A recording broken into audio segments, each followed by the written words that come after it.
that even upon subtracting a constant on both the sides of the inequality, the sign of inequality remains same. Now next example, 3 is greater than 2. Let's say I multiply both the sides with 2. If I multiply both the sides with 2, this will become 6, this will become 4, and still 6 is going to be greater than 4. That means even upon multiplying with a positive constant, the sign of inequality remains same. Next example, 3 is greater than 2. Let's say I divide both the sides with 2. So this will become 3 by 2. In fact, let me write this way. So left hand side will become 3 by 2. Right hand side will become 2 by 2. 3 by 2 is going to be 1.5. 2 by 2 is going to be 1. Comparing 1.5 with 1, definitely 1.5 is greater. So again, the sign of inequality remains the same. That means even upon dividing a positive constant, the sign of inequality remains same.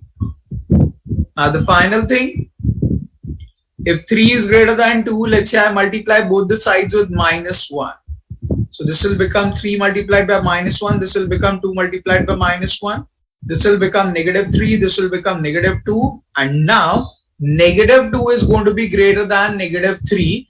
And you can clearly see the fact that the sign of inequality got reversed, which means upon multiplying or dividing with the negative constant, the sign of inequality simply gets reversed. So the conclusion which we can make up from this particular screen is that we can easily add a constant, subtract a constant, multiply with a positive constant or divide with a positive constant. The sign of inequality remains same. But the moment I multiply or divide with a negative constant, the sign of inequality simply gets reversed. Simply remember one simple idea for today's class. Whenever I use the word reverse, I basically mean that greater than sign will change to lesser than sign and lesser than sign will change to greater than sign. And if I use the word change, it basically means plus will become minus, minus will become plus. So if I say change the sign, that means you are expected to change from positive to negative or negative to positive. And if I am asking you to reverse the sign, then it implies I am asking you to reverse the sign of inequality. So greater than will become lesser than will become greater than. It has no relevance in GMAT, but it is just to distinguish between the two ideas in today's class. So we can add a constant, subtract a constant, we can even multiply or divide with a positive constant, the sign of inequality remains the same, but if we multiply or divide with a negative constant, the sign of inequality gets reversed. Am I clear about the concept here?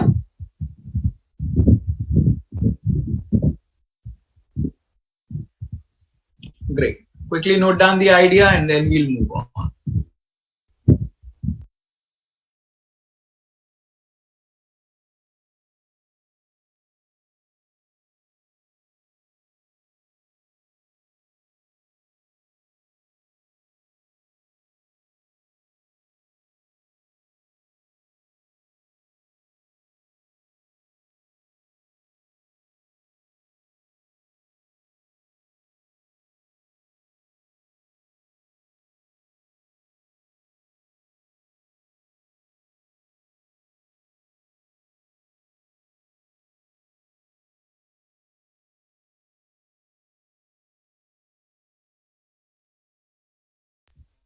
Okay. By the way, who is with the name me, M-E, me?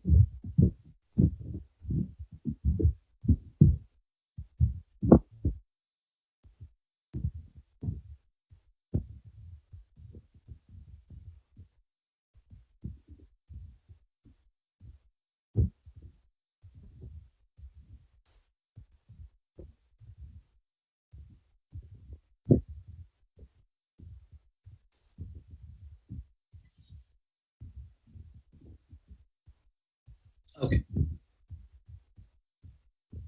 Try to use your names while entering the class.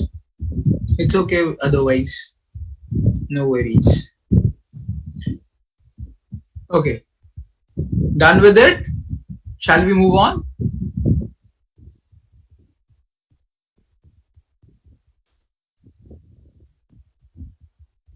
Awesome. So the first slide is about the same rule which we have just discussed, adding, subtracting, multiplying and dividing. Now let's move on and talk about this. Okay. Just be sure and conscious about this fact. The concept which I am going to discuss now is very simple. Keep it simple, but it is very important. And please note this fact, when I say it is important, does not mean it's going to be difficult. It simply means it will be definitely tested in the exam. So I believe a short question about this concept will happen, but let's see what exactly happens in your actual exam. So let's begin with, now let's say A and B are two numbers and their product is greater than 0. A and B are two numbers and their product is greater than 0. Now the question is, what can you say about the two numbers A and B? Please try to open the mic and speak.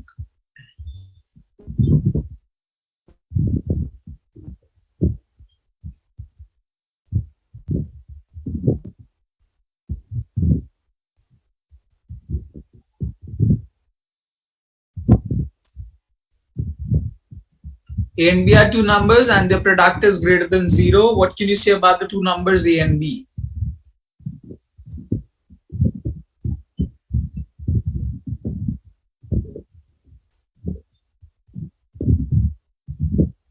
Positive numbers. Positive means A and B are positive numbers, is it? Multiples of A and B are positive. No, I didn't understand your answer. Can you please repeat?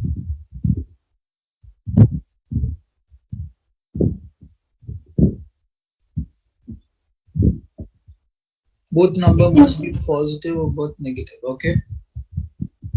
Yeah, you were saying something? Both numbers must have same sign. Okay. Both the numbers must have same sign. Anything else about A and B? Both the numbers are greater than 0. None of them are 0. Okay. But your answer, Sushmita, does not match with the others. You are saying both are not. Both are positive.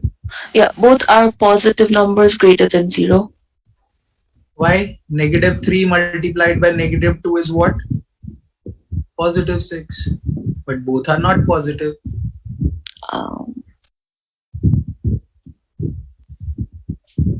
Right? Yeah. So your second statement is perfectly correct. That is what I wanted. None of them can be 0. And the statement given by others is also correct. That is, both of them will have same sign at the same time. That means what we know is +3 multiplied by +2 is going to be +6. -3 multiplied by -2 is also +6. We want our end result to be greater than 0, which means we want our end result to be positive. That means either both of them will be positive or both of them will be negative. I repeat, either both of them will be positive or both of them will be negative. That means mathematically how we are going to write is either A is greater than 0 and at the same time B also is going to be greater than 0, or A is going to be less than 0 and at the same time B also is going to be less than 0. Both will have same sign. So that's the important criteria, and none of them is going to be equal to 0. That means A, B is never going to be equal to 0, because if they turn out to be equal to 0, then the product will become 0, and we do not want product to be 0. We want product to be greater than 0. Now, there are three things to notice in this complete structure. As I have mentioned, things are very easy. We know very well, but it is just that we don't realize while solving out the question and we miss out on the important aspects. So the moment you see product of two numbers is greater than 0, you are expected to write in this form. That means in the question itself, you are going to write plus plus minus minus so that you don't forget the negative aspect. I'm telling you here only after 5-10 minutes when we'll be doing the question, half of you will forget the negative portion and you won't solve it in the negative aspect. But still, I am telling you, if you write plus plus minus minus, the chances of going wrong will be lesser. And mathematically, as I have said, you are going to write either both of them are positive, means A is greater than 0 and B also is going to be greater than 0, or both of them are going to be negative, A is less than 0 and at the same time B is also going to be less than 0. There is going to be huge importance of this word and this word or while solving out the question, and you'll be more clearer about and or when we'll be solving the examples based on it. But rest, then it will simply get cancelled out and we'll be left over with a positive quantity only. So even if we say ratio of two numbers or we say product of two numbers, the basic mathematical aspect will remain same. So either both of them will be positive or both of them will be negative. In a similar context, if I say product of two numbers is less than 0, now what can you say about the two numbers A and B? They have different sign. They have Different sign. different sign. What else?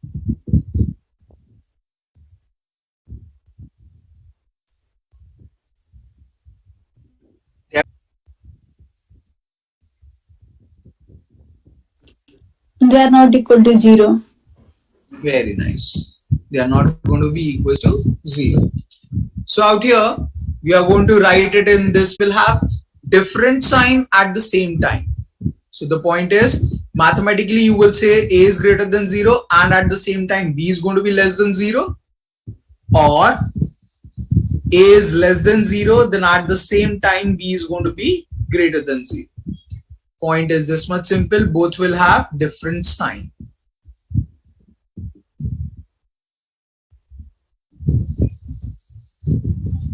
So is the case with the ratio of two numbers being negative. If A is positive, then B needs to be negative. If A is negative, B needs to be positive. Aspect is going to be the same. Both of them will have different signs.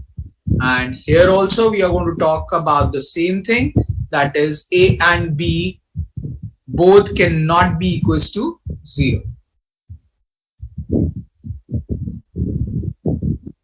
Are we all in sync with the theory part?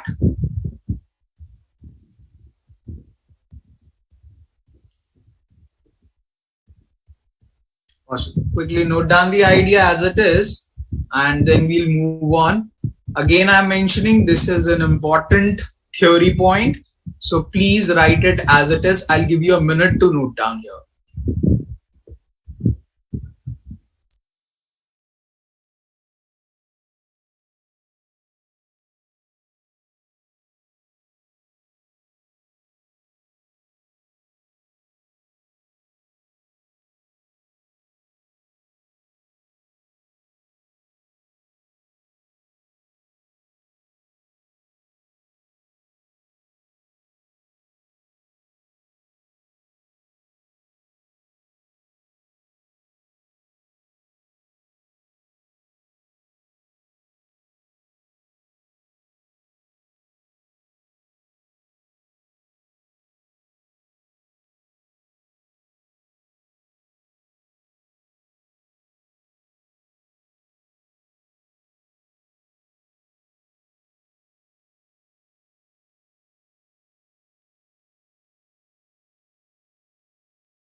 Okay, guys. Moving on.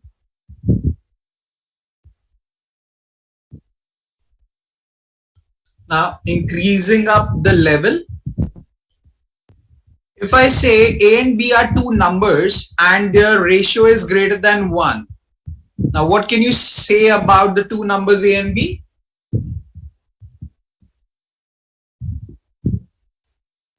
A is greater than B. And who said this?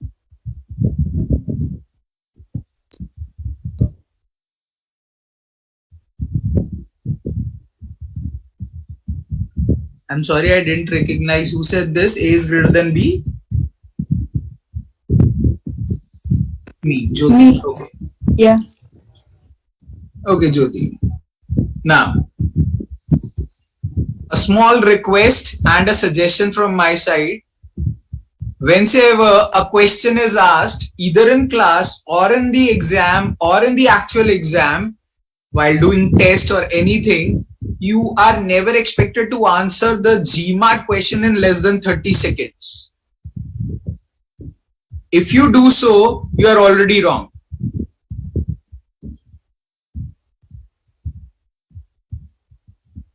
I think Jyoti, you were not there in the very first class, right? Yes, sir. That's why you didn't remember or you don't know even this rule. So this is basically, guys, GMAT's rule. It's for everyone. And just reminding you, if you are answering a question in less than 30 seconds in GMAT, then you are already wrong. The reason and the purpose is this much simple, that what you are thinking in the initial phase might be wrong when you deeply think about it. I usually give an example, which is, what will be the answer for this question, Jyoti? Anything raised to the power 0? 1. 1. But the point is, what is the answer for 0 raised to the power 0? It's not 1. It's not defined. Can anything be 0? Yes. That means, can I always say in GMAT anything raised to the power 0 is 1? No. I cannot say so. So the point is, this will turn up to your mind, but it will take time to process. So my simple suggestion is, take your time while answering the question. Do not answer in less than 30 seconds.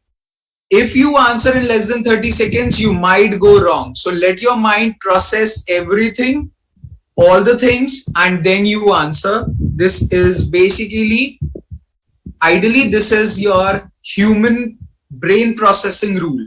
It takes time to process. Every time what you think quickly is not always correct.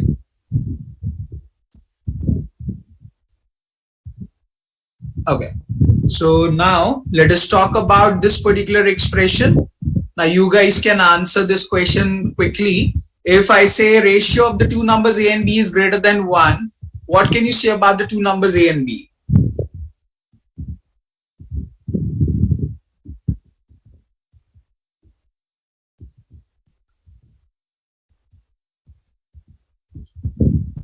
Okay, Jyoti, do you still say A is going to be greater than B? No, sir. No. Okay, then what will you say about A and B?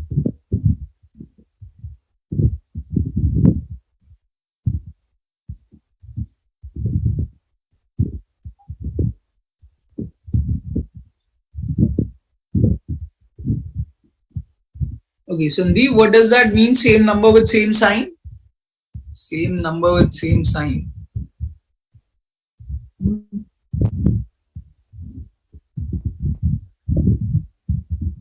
Mistake. Okay. Yes, quickly tell me, what will you say about A and B?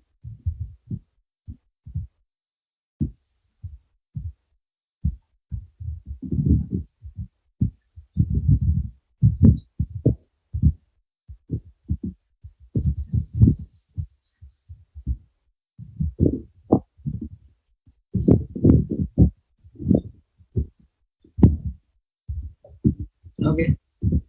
See, you guys need to answer me, otherwise what will happen is I will go, I'll get bored. B should be the factor of A. Oh my god. Very nice, Sandeep.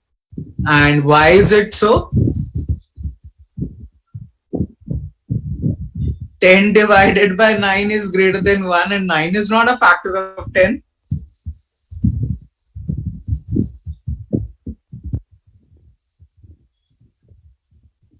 B should be, yeah, correct.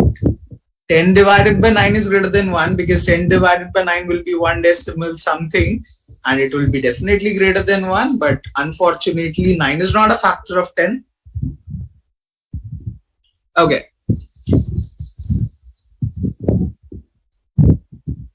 Any good answers? See, try something, max to max it will go wrong.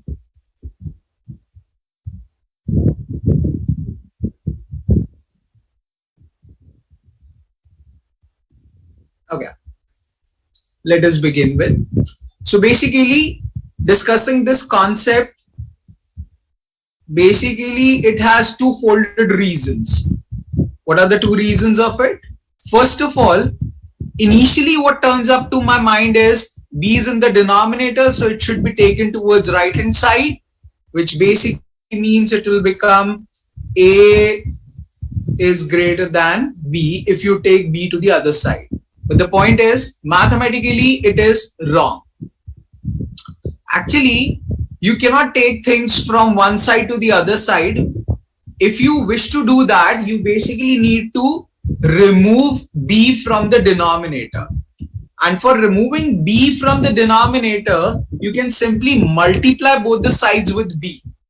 So what will happen is it will become A by B multiplied by B. 1 is multiplied by B, wherein BB gets cancelled and you get A out here, B out here, and you will simply say A is greater than B, and you are thinking in the direction that is A is definitely going to be greater than B. But again, the point is this is going to be a question mark. Maybe it will be right, maybe it will be wrong. Why? We are going to go back on the very first rule which we have discussed, that is, if we multiply both the sides with a positive constant, the sign of inequality remains same. But if we multiply with a negative constant, the sign of inequality gets reversed. In this example or in this concept or in this question, we were given with the two variables A and B, wherein these two variables A and B can hold positive value or they can hold negative value as well. So the point is, as we have already discussed, 10 by 9 is greater than 1. So as negative 10 by negative 9 is also greater than 1. And the point is, when the things are positive, numerator is going to be greater. And when things are negative, denominator is going to be greater. So we cannot conclude easily until and unless we know the signs that what it will be or which one is going to be greater.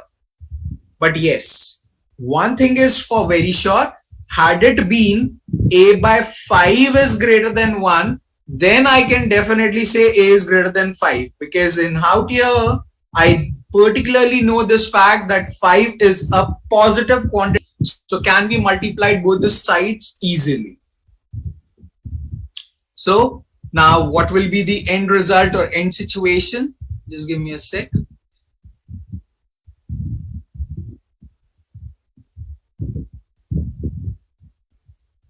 So the end result or the end situation out here in this is, so the first learning was I cannot multiply both the sides with B because I am unknown about the sign of B. So what we can conclude is ratio of two numbers is greater than 1. That means ratio is greater than 1. 1 is a positive quantity. So ratio of the two numbers is greater than 1 implies either both of them are going to be positive or both of them are going to be negative. That's first thing. And second thing is magnitude of A is going to be greater than magnitude of B. I repeat, either both of them are going to be positive or both of them are going to be negative. and secondly, the magnitude of A is going to be greater than the magnitude of B. Magnitude means only the number without sign. So if you see in this example, when things were positive, magnitude of 10 was 10, magnitude of 9 was 9. When the things were negative, magnitude of minus 10 is 10 and magnitude of minus 9 is 9. So basically we don't consider signs at the time of magnitude. So therefore, the point is this much simple. Ratio of two numbers is greater than 1 implies either both of them are going to be positive or both of them going to be negative, and none of them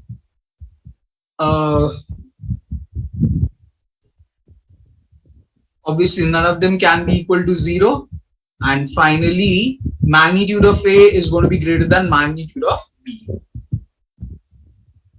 Am I clear about this situation here?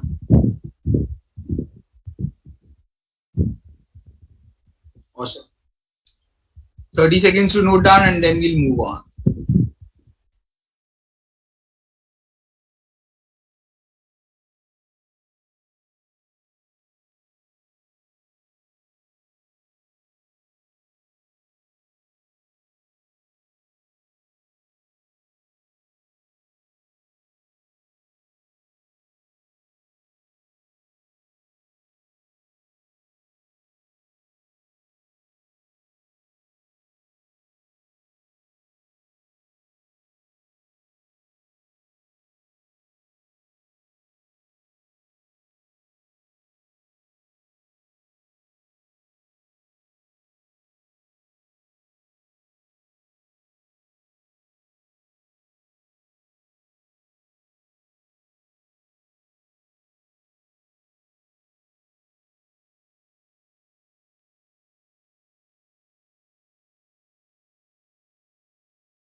Okay guys, moving on.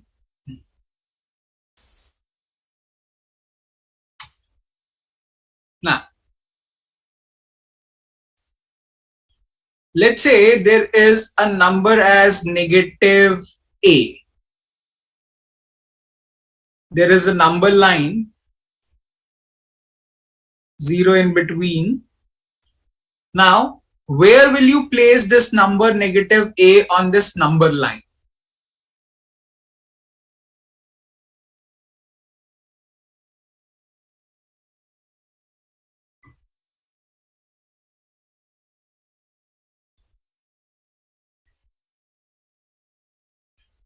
Left hand side.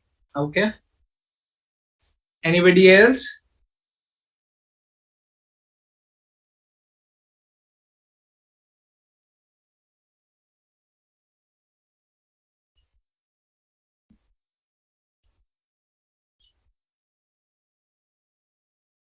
Left from the 0.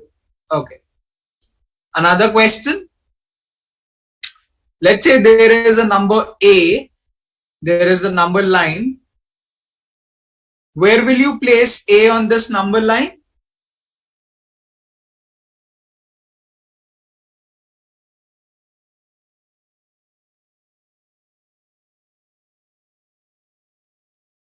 Right from 0. I should say you guys have a very strong and sharp memory, huh? You forget the things within 2 minutes. Very nice. 2-3 minutes before I was talking about A and B, and time and again I said A and B are variables and we don't know the sign of A and B. Similarly here as well, do we know the sign of A in this example?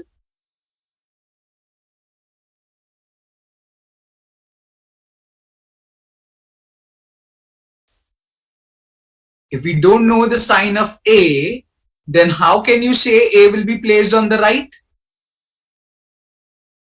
Now this is what I was talking about.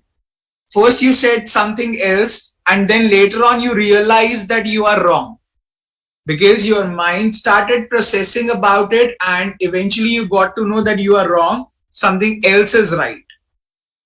Numerically, what I'm trying to convey here is, if let's say a is a number as -5, definitely you will place a out here and you will place negative a out here, because negative a means negative of -5, which will eventually become +5, which will be placed here, and a is -5, which will be placed here.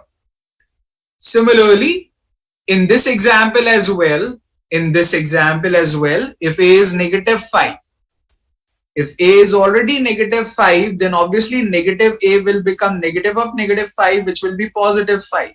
So therefore, the +5 as a number should be placed here. That means negative a will come here and a in that scenario will come here, because a in this example is -5, so should be placed on the left hand side.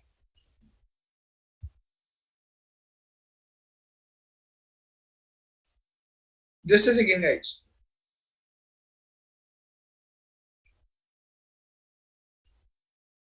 So my point is, give full credit to the variables in the question. If you do not know the sign of the variable, don't assume anything on your own. And secondly, if the expression is -a, this negative sign along a does not decide the fate of -a in totality. If a is positive, -a will be negative. If a is negative, then -a will be positive. You can clearly see the examples on screen.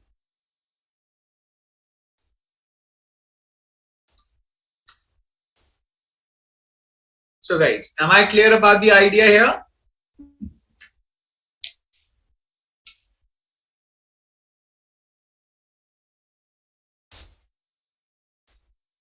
Great, then quickly note down the idea and then we'll move on.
Okay guys, moving on.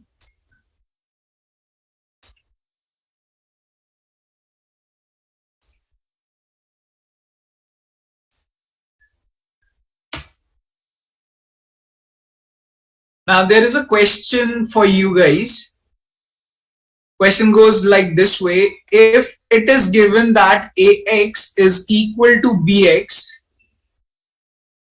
can I necessarily say a is equal to b? You guys just need to answer yes or no for this question. Please do not justify your answer. If ax is equals to bx is given to us, can I necessarily say a is equal to b? Vikrant and Aman says no. Very quickly. Jyoti also says no.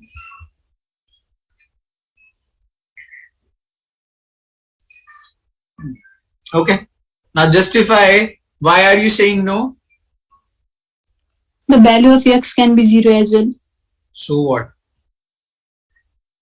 X and X is going to get cancelled. So A will definitely turns out to be equals to B. What's wrong in that? Ax is equals to Bx is given to us. X and X gets cancelled out and we get A is equals to B. What's wrong in that? If the value of x is 0, then the value of a can be 1 and the value of b can be 2, and then it will be again equal. that A and B would be With 0. example, you are perfectly right. But tell me, where did I go wrong in this case? What's wrong in here?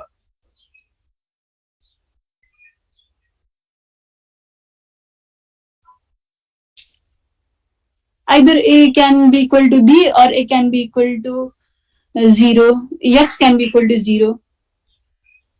No, I agree to it. I'm asking something else now. I'm asking what is wrong in this statement which I have written. Anybody else? What's wrong here?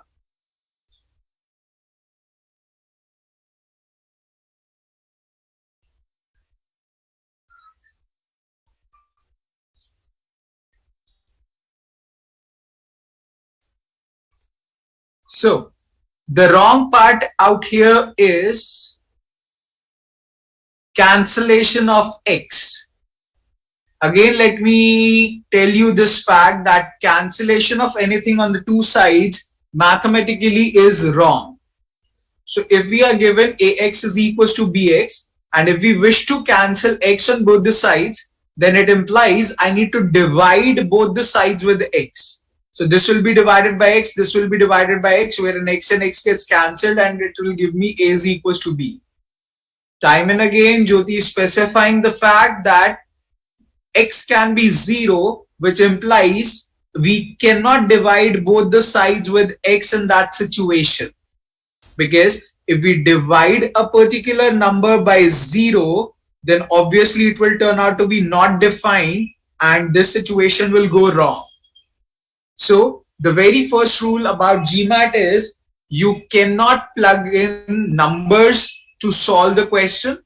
So as obviously the example is or can go by this way, ax was given to us as equals to bx. I can think of the fact, let's say a is 5, x is 0, b is 5, x is 0, and here 5 multiplied by 0 is 0, 5 multiplied by 0 is 0, so ax is equals to bx, so as a is equals to b. But unfortunately, let's say a turns out to be 3, x is still 0, b turns out to be 2, x is still 0, then here 0 is going to be equals to 0, but I cannot say 3 is going to be equals to 2. So will I be able to think about this example every time or not is a question mark. So therefore, plugging in the number is not a good choice for solving out the question. So just be conscious about this fact, keep it out. But yes, if you don't have any choice, if you don't understand the question and plugging in is the only choice left to you, so it should be used as last resort to solve the question. So just be conscious about this fact that your first priority should not be plugging in the numbers. So you cannot plug in numbers. That's the first thing. Second thing is you cannot cancel out things on the two sides. So you cannot plug in, you cannot cancel out. Now, if you cannot plug in, you cannot cancel out, then in that case, what you are expected to do? So simply remember whatever is on the right, you take it towards left, solve further and get your answer. That means it was given ax is equals to bx. That means I will be writing it as ax minus bx is equals to 0. So whatever is on the right, take it towards left. So it will become ax minus bx is equal to 0. I can simply take x common, times it by a minus b is equals to 0. Product of two terms is equals to 0 implies either x will be equals to 0 or a minus b will be equals to 0, which implies either x will be equals to 0 or a will be equals to b. Now the point is, presence of this or relates the fact that maybe x is 0 or a is equals to b, or both of them can also be true at the same time. So because of the presence of this or, we don't have a confirmation here that a will be always equal to b or not.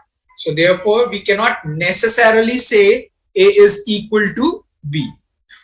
But yes, one thing is also important to understand the language of the question. If I'll omit this word necessarily, if I say if ax is equals to bx, can I say a is equals to b? Answer in that case will become yes. Can means, is it possible to say? Yes, there is one possibility when A turns out to be equals to B. So just be conscious about this fact.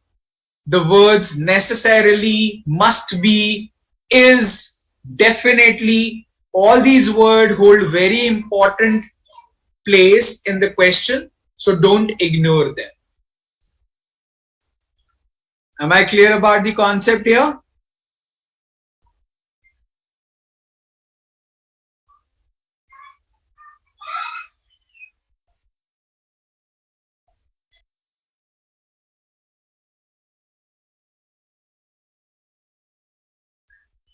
Awesome. Then quickly note down the idea and then we'll move on.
Okay guys, moving on. The next question goes this way. It is given that if x square is equals to x, then you need to find out the value of x. Solve it out and tell me the answer in the chat box. If x square is equal to x, then find the value of x.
Awesome guys. So the idea is this much simple. Whatever is on the right, take it towards left, solve further and get your answer. So this will become x square minus x is equals to 0.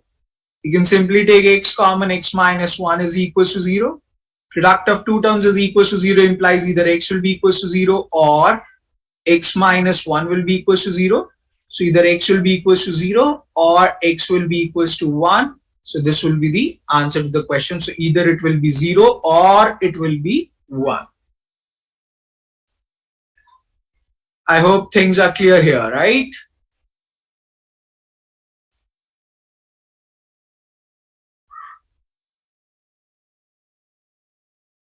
Smart.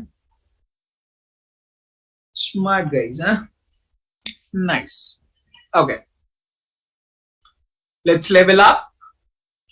Let's say the next question goes this way. If it is given that x square is greater than x, you need to find the range of x.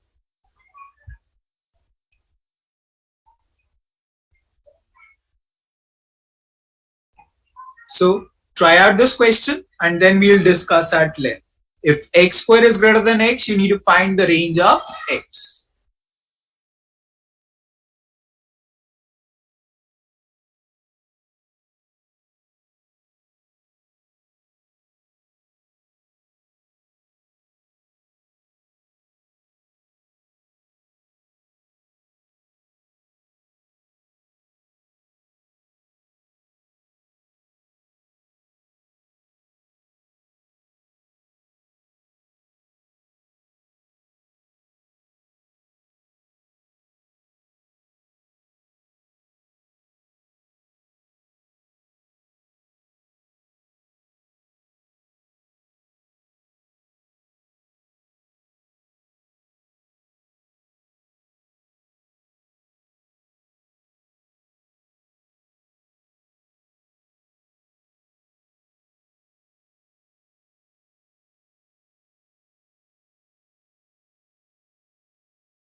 Okay, so Aman, unfortunately, that's wrong answer.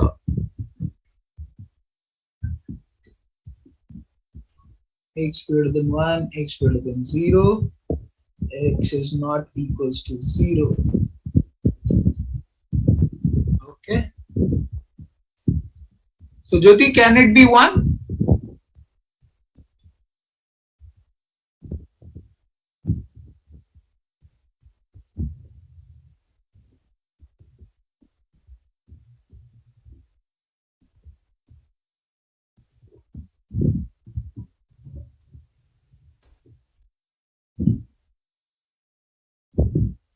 Don't know.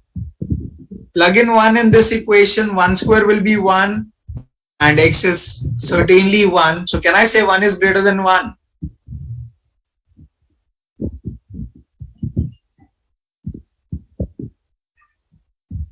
Obviously not.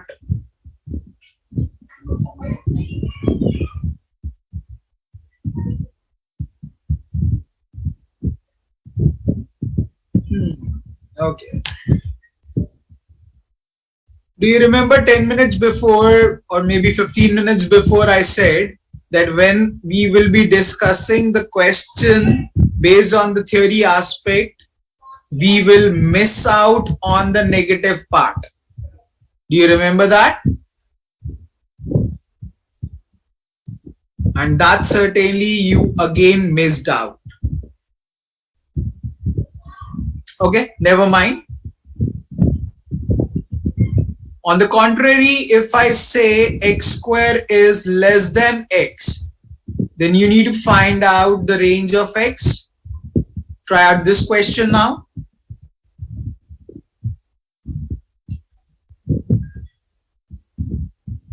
If x square is less than x, then you need to find out the range of x.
Okay, so Bikrant, tell me something.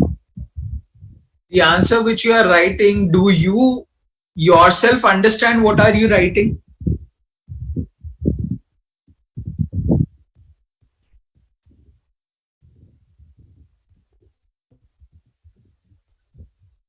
You have actually okay, you have actually written all the possibilities without actually concluding the final answer. So you have written all the possibilities, I'm okay with it, but these possibilities together are not the answer. You need to conclude the final value from all these possibilities. Okay, let's begin with.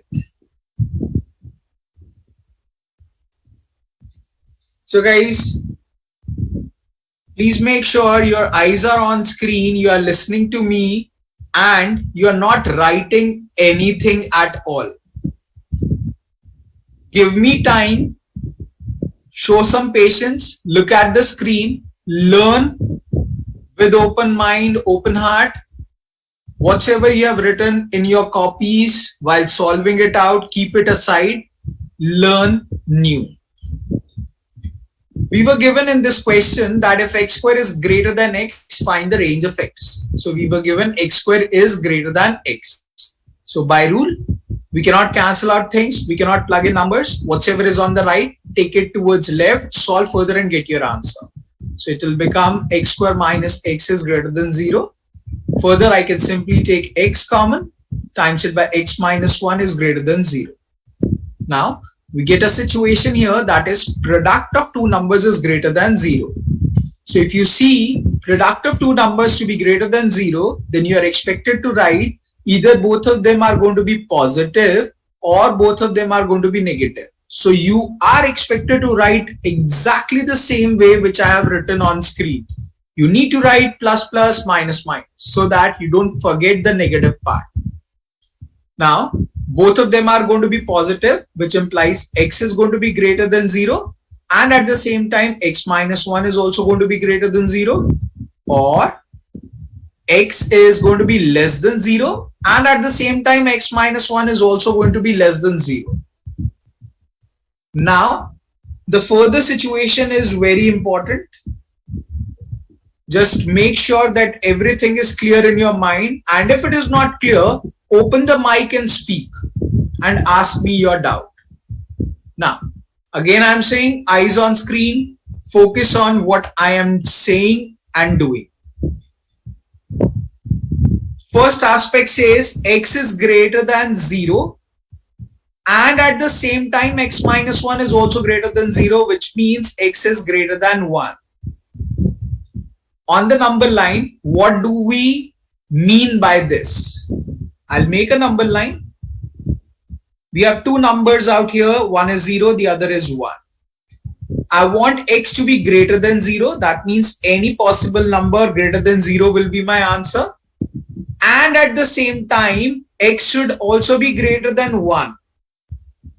That means out of the two possibilities, because of the usage of the word and, we need to find one common definite answer based on it. So the common definite answer is anything greater than 1. So what we will conclude from here is x will be greater than 1. So again I am repeating, x was expected to be greater than 0, and at the same time it was expected to be greater than 1. So greater than 0, mark a line, greater than 1, mark a line, and then find out the common region to it, because we are using the word and. So I need this and that as well true to the fact. Now this can happen or the other thing can happen. So x should be less than 0, and at the same time it should be lesser than 1. So now again I'll make a number line. We have two numbers. I'll place them up, 0 and 1. This says x should be less than 0, and at the same time x should be less than 1. In this scenario, again, because we are using the word and, so we need to focus on the common region. So what is the common region out here? This is the common region, and what can we conclude about it is x is going to be less than 0.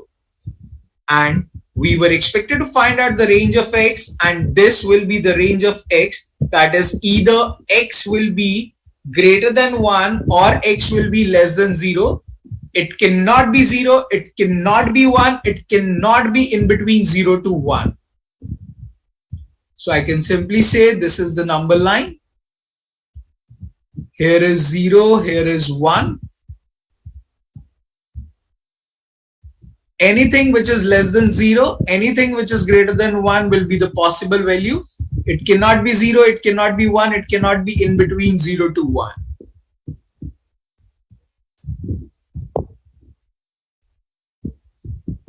So guys, now tell me, are you all clear about what I'm trying to explain here?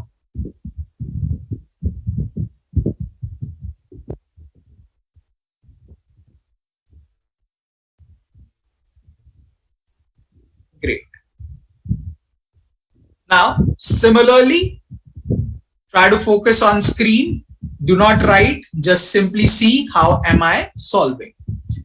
It's really very important. So that's why. So we are given if x square is less than x, find the range of x. Now, if you have already solved this question, x square is greater than x, and then further you are asked x square is less than x. So you can clearly see that there is a change of inequality out here. So if there is a change of inequality out here, simply the answer will get reversed. So if the sign of inequality is getting reversed, answer will also get reversed. So here we were getting the answer on the left hand side as x to be less than 0 or x to be greater than 1. In a similar way, if we reverse the order, x will automatically come out to be in between 0 to 1. But otherwise, what will be the mathematical justification? Let us begin with that. So we are given x square is less than x. So we'll be writing first of all x square minus x is less than 0. Then we'll take x common, times it by x minus 1 is less than 0.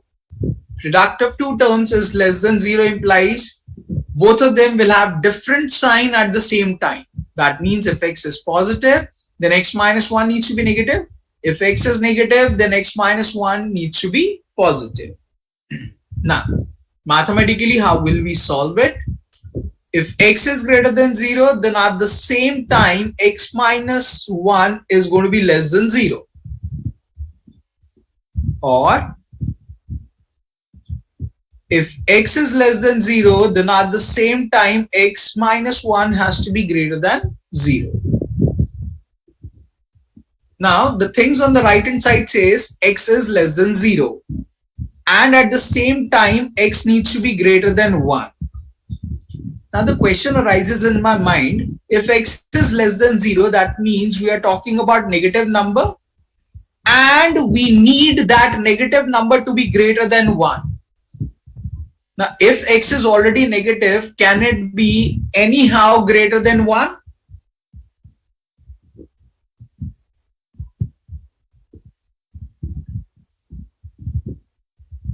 If x is a negative number, can it be at the same time greater than 1? No. That means this is an impossible situation, which cannot happen, and simply it will get rejected. So it's an impossible situation which cannot happen, so it will simply get rejected. So now there is no more or with us. What we have is simply the answer, x should be greater than 0 and at the same time x should be lesser than 1. So I'll make out the number line. Here is 0, here is 1. It says x should be greater than 0 and at the same time it should be lesser than 1. So the common range of answer is going to be in between 0 to 1. So my final value or final range of x will be in between 0 to 1.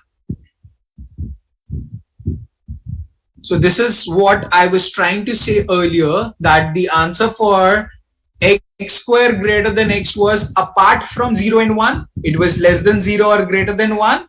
If we reverse the sign, x square becomes less than x, then the value of x or the range of x will be in between 0 to 1.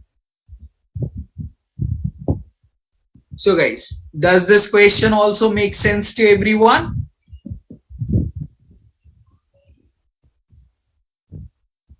Awesome. Whether you have solved in the same manner or same fashion or not, that's a second story. I would request you all that you note everything from the screen as it is, whatever I have written on screen. Once done, simply write done in the chat box and then we'll talk about aspect based on the same thing. Quickly note it down and then write done in the chat box.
Okay, guys, let's do one thing.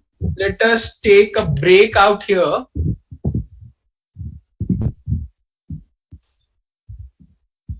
Yeah, it's almost time. Let us take break out here and we'll resume the class after 15 minutes.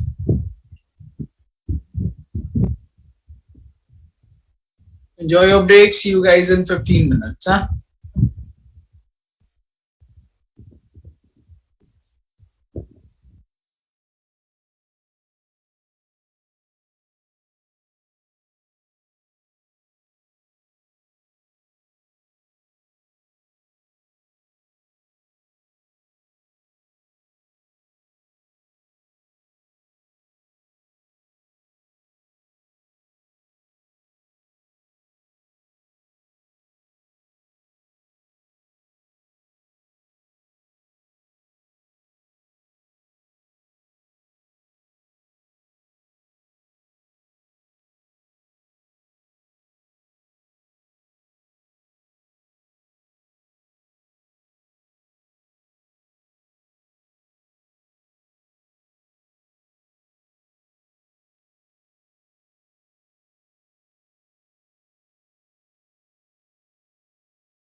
Okay guys, is everyone back from the break?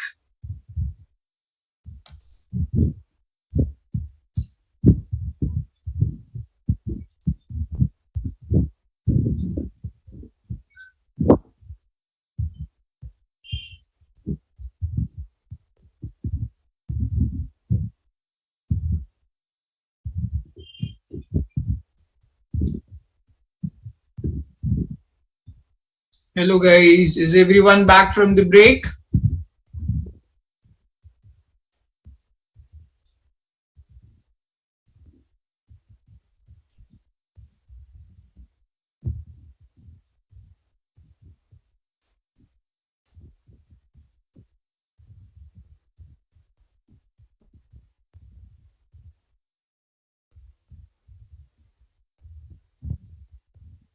Vikrant says yes, Sushmita says yes. What about others? Where are the rest?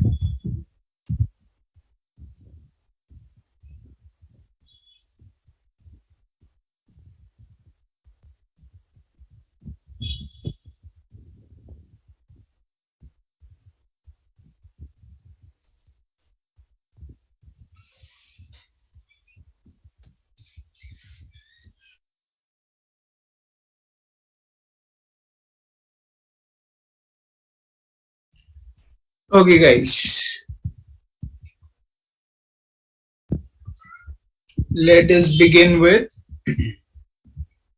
now. Conceptually, how to solve a particular expression is on screen. So if we have a greater than sign, then you know how to solve the expression like this. If we have lesser than sign, then you know how to solve the expression like this. Now,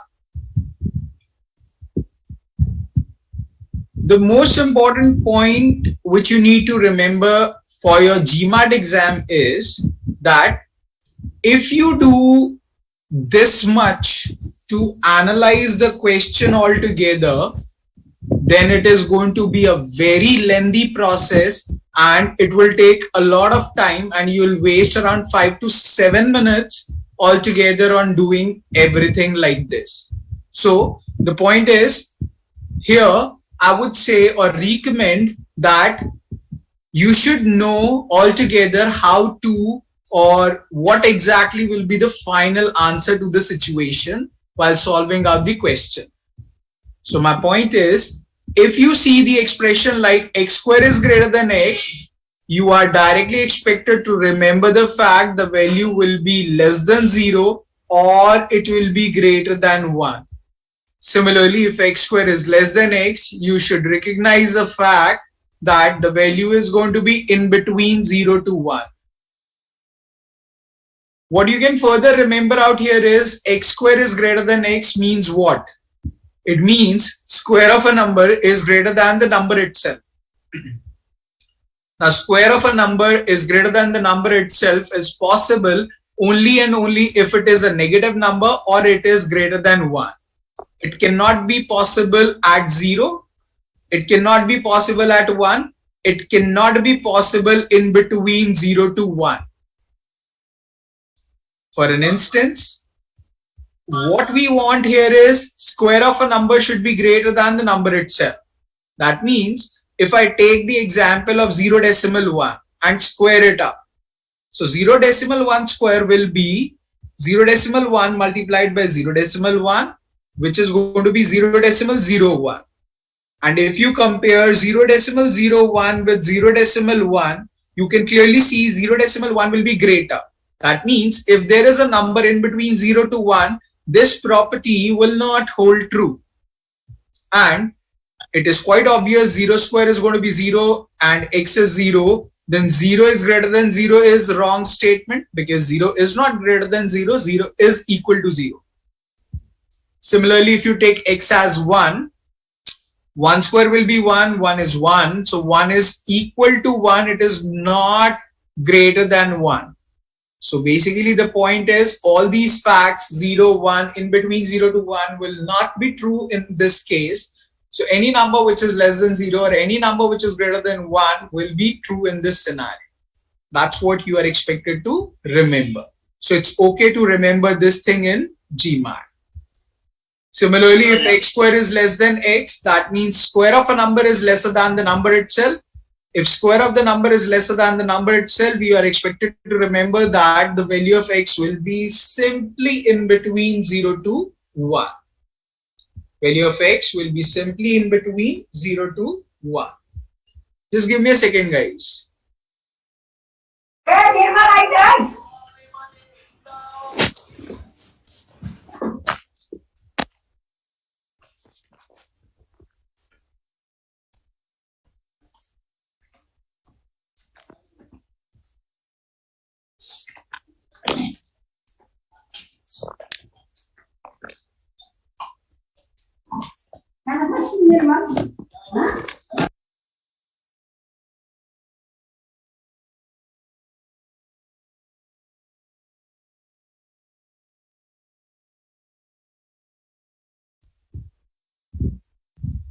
Okay, so if x square is less than x, then simply it will be in between 0 to 1.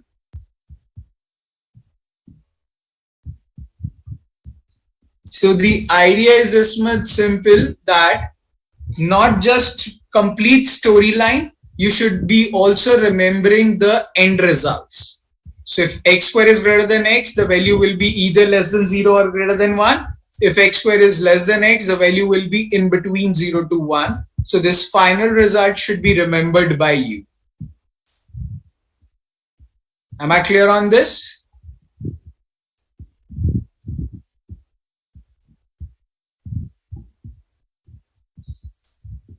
Okay. One last final thing about the theory aspect. Simply remember, if x is equal to, let's say, 4. If x is equals to 4, then what will be the value of square root of x? That's going to be 2, because square root of 4 is 2. Similarly, what will be the value of x square? So 4 square is going to be 16. Now here you can clearly say this fact, x, I have taken a number greater than 1. If that is the case, x is a positive number greater than 1, then in that scenario, I can simply conclude this fact that if x turns out to be here, x square, which is 16, should fall on the right of x, and root x, which is less than 4, should fall on the left of x. I'm just talking about the positions. X will be in between, x square will be on the right, square root of x will be on the left if x is greater than 1. You can take any number and this will always satisfy. Similarly, if you take a number in between 0 to 1, so let's say you take up the number as 0.2. Now, if you square it up, it is going to be 0.04. And if you take the square root of this 0.2, it will turn out to be 0.4 something. That means in this scenario, if x turns out to be here, x square now will fall on the left of x and root x will fall on the right of x. And this will be the situation when the value of x is in between 0 to 1. So what I'm trying to conclude is, if x is positive and it is greater than 1, then as the power increases, the value also increases, and as the power decreases, the value also decreases. But if the value is in between 0 to 1, it will go in the opposite direction. As the power increases, the value decreases, and as the power decreases, the value increases. You can clearly see root x is on the right of x on the number line and x square is on the left. Does this example make sense to everyone?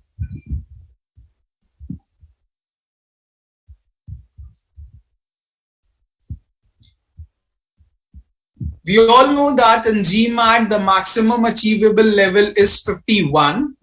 And this concept which is written on screen is a concept of 51 level. That means this is the maximum thing you can see in the chapter of inequalities. while solving out the questions.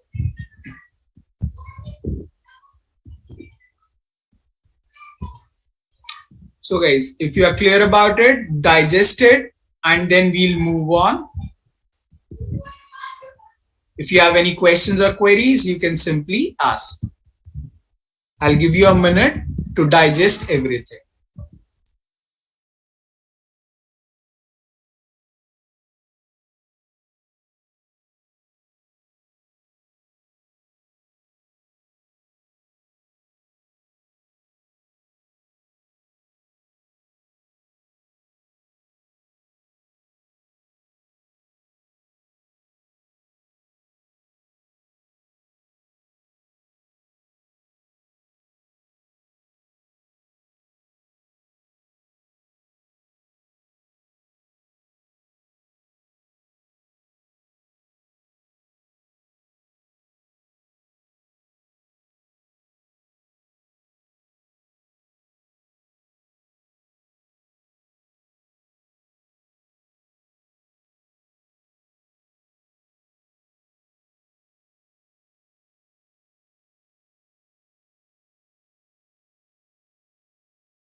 Any questions or queries, guys?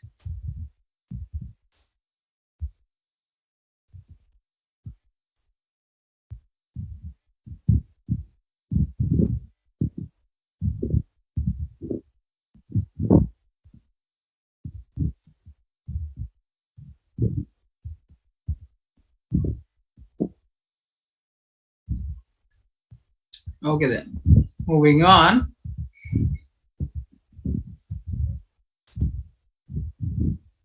This we have discussed. Okay, so here is the first question, guys. This is the question from the handout itself. So you'll go question by question. Quickly try it out and put your answers in the chat box.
Okay guys, let's begin with.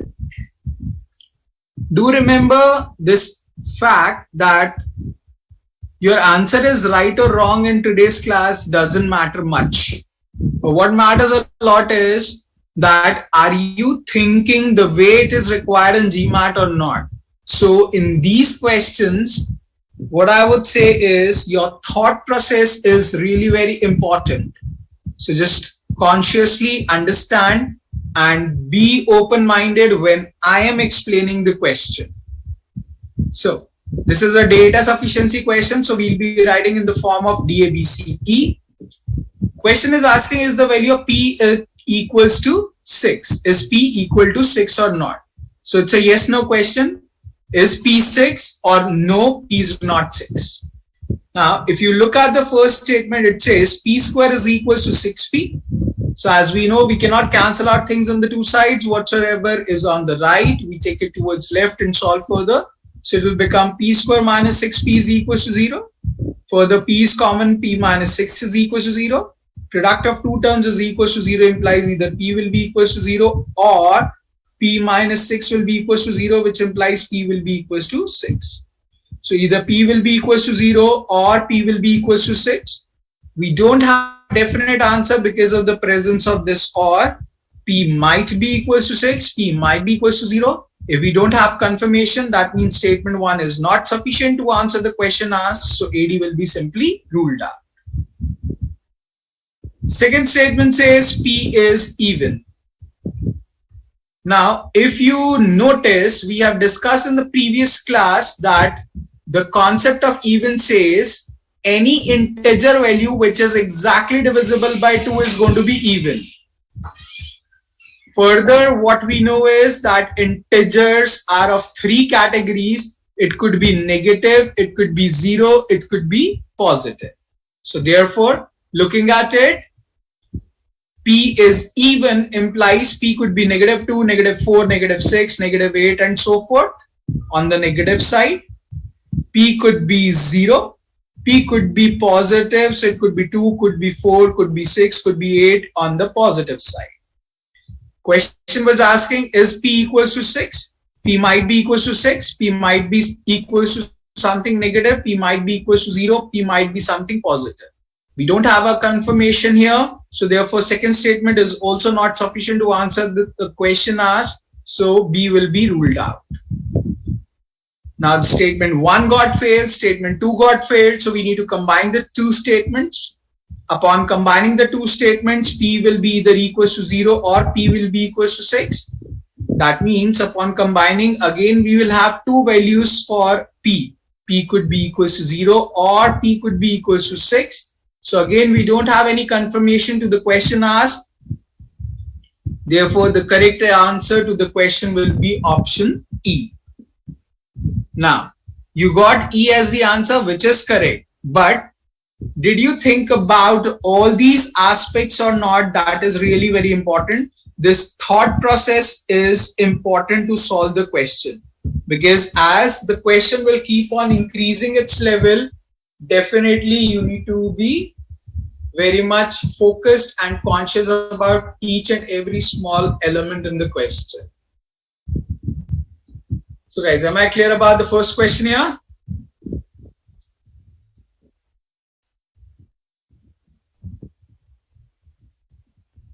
Awesome then. Note down the idea and then we'll move on.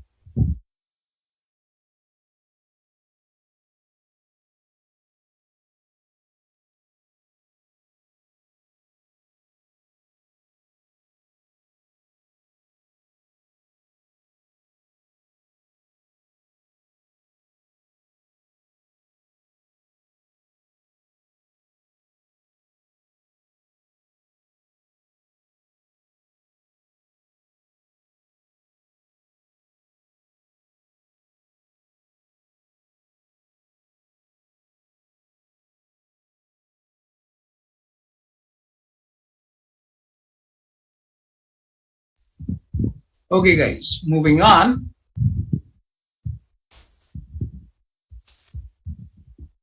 Try out the second question, please.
Okay, guys, let's begin with. You guys didn't answer this question, by the way. Why?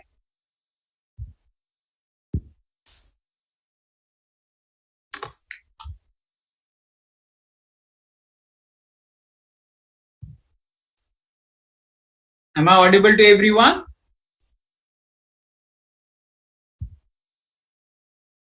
Confused. Okay.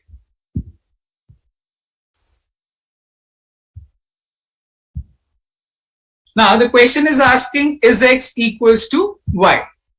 So again, it's a yes no question. Is x equals to y or not? So now, if you look at statement 1, it says ax is equal to ay. So we have already discussed we cannot cancel out a and a on both the sides. Whatever is on the right, take it towards left and solve further. So it will become ax minus ay is equals to 0. I can take a common, x minus y is equals to 0. Product of two terms is equals to 0 implies either a will be equals to 0 or x minus y will be equals to 0. So either a will be equals to 0 or x will be equals to y. Because of the presence of this or in between, we are not sure what exactly will be true. So either a will be equals to 0 or x will be equals to y. So we don't have a confirmation out here. So statement 1 is not sufficient to answer the question asked. So AD will be ruled out.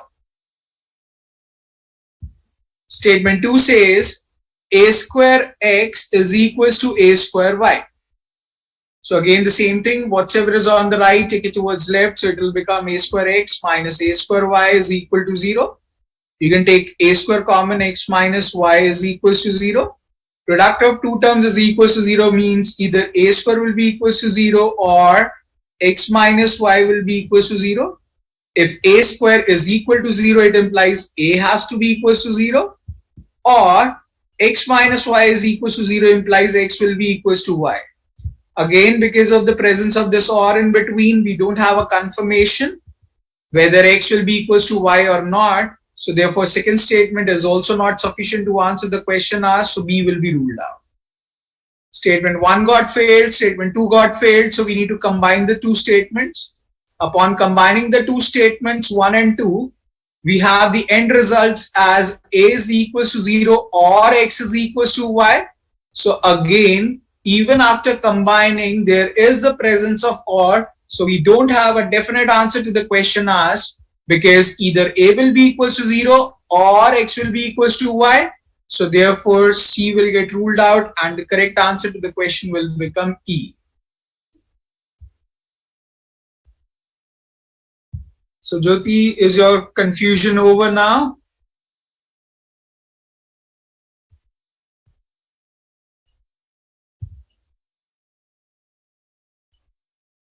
Awesome. Is everyone clear about the question, guys?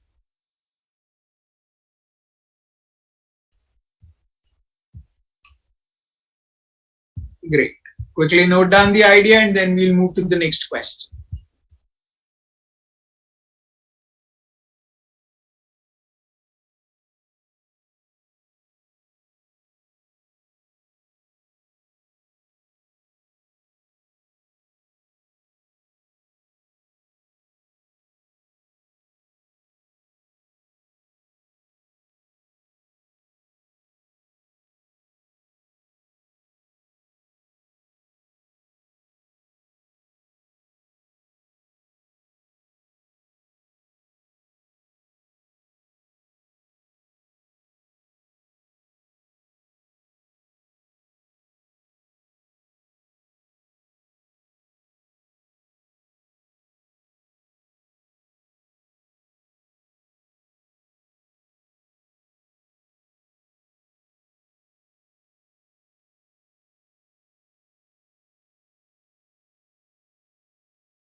Okay, guys, moving on.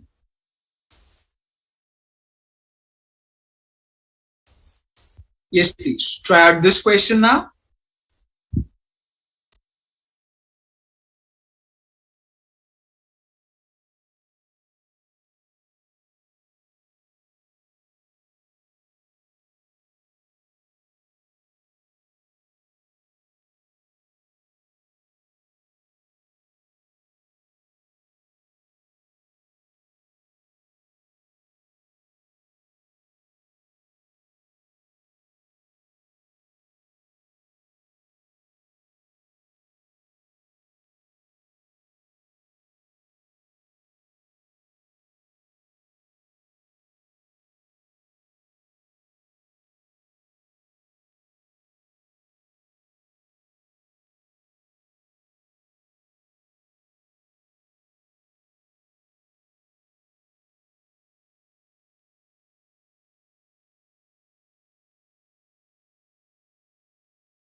Yes, please. What is the answer? Vikrant says B. What about others?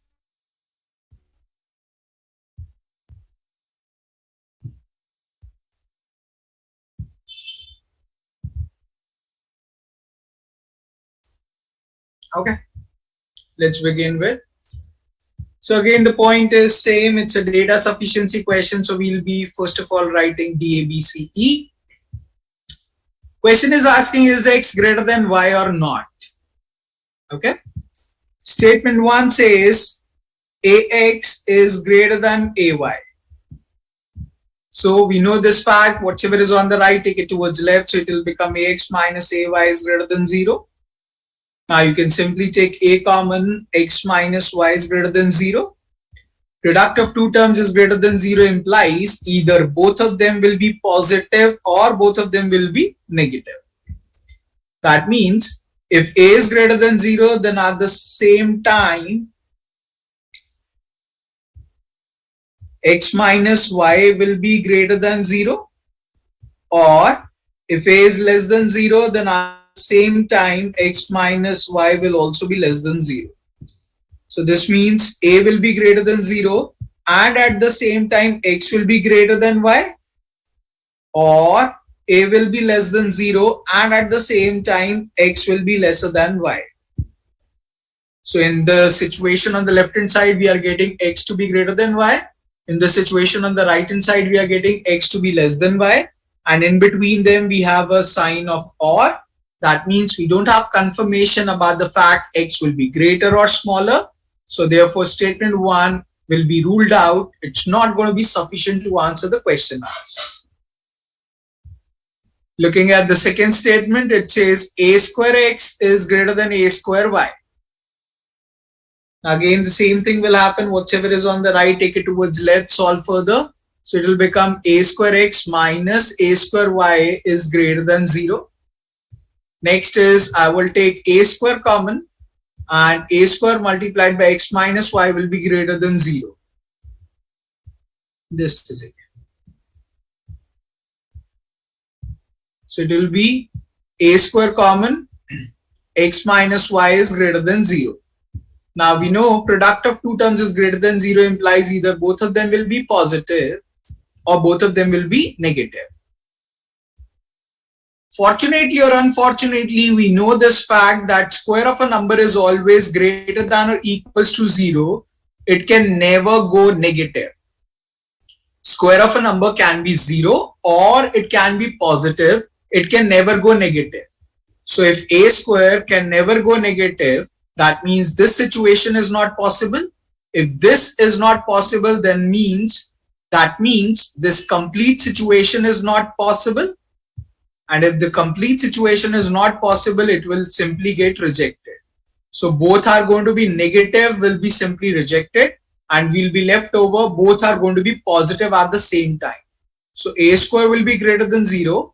And at the same time, X minus Y is going to be greater than 0, which means A square is going to be greater than 0 and at the same time X will be greater than Y. Because of the presence of this and, we are going to be definitely sure that X will be greater than Y. Question was asking, is X greater than Y? We get a definite yes to the question asked. Yes, X will be greater than Y. So therefore, second statement is simply sufficient to answer the question asked. Therefore, the correct answer to the question will be option B. So this is how you are expected to solve out the question in the context. Does that make sense to everyone?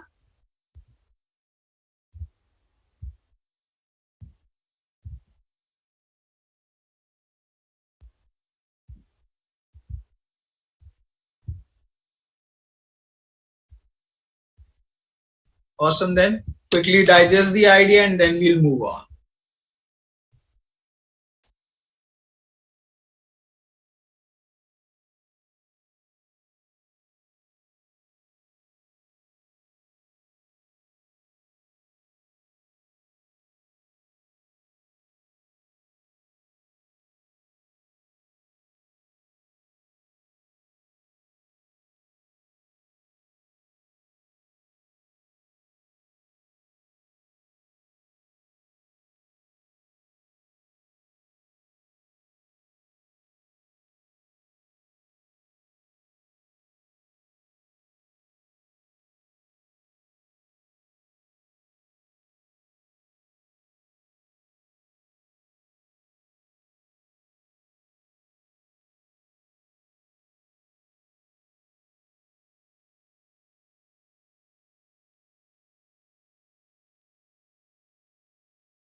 Okay guys, moving on.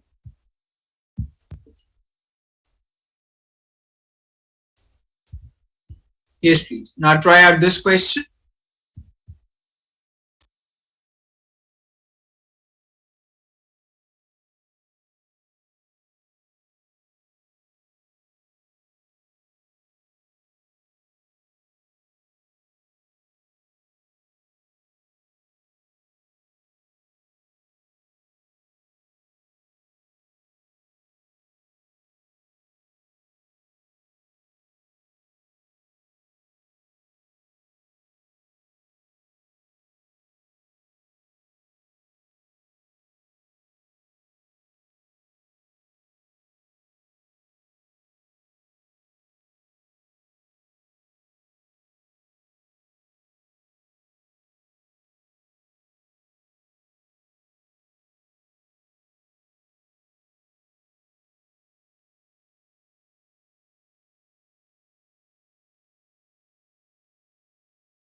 Okay guys, let's begin with. Now, particularly this question, I would say we are going to solve in two different manners. One, we will be solving with the basic ideology, what we are discussing since the beginning of the class.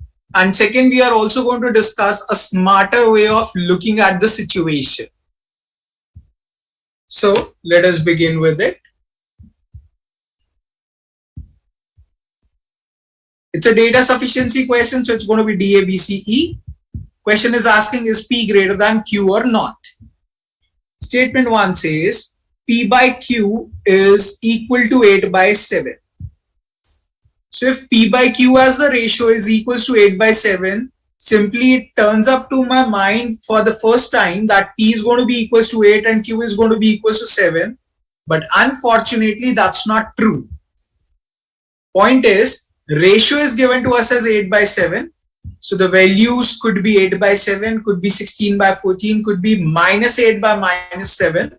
So because we are not sure or confirmed about the signs of P and Q, so we cannot say anything about first statement at all. So AD will be simply ruled out because we cannot get any conclusion out here.